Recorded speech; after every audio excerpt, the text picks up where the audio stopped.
ለምንድን ነው የጠራሽ? ለምን? ስለናፈቀኝ። ስለናፈቀኝ መልስ ነው እንዴ? ትሰምኛለሽ? እኔ እኮ ስራ ፍት አይደለሁም። ስራ ያለኝ ሰው ነው።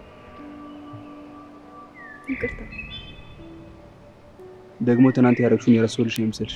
ትናንት ምን አደረኩኝ? ምን አደረኩኝ? ጭራሽ ስህተትሽን የማታውቂው? ከዚህ በኋላ ካልደወልኩልሽ እንዳትደውይ። ይሄን አለ የተቀየምኩኝ ማለት ነው? አዎ፣ ንዴቴ እስኪበርድልኝ ድረስ እንዳለሽ። ካሌብ፣ አቺ ልቀቂ። አትሂድ። ልቀቂኝ አልኩሽ አንዴ። ካሌብ አትሂድ።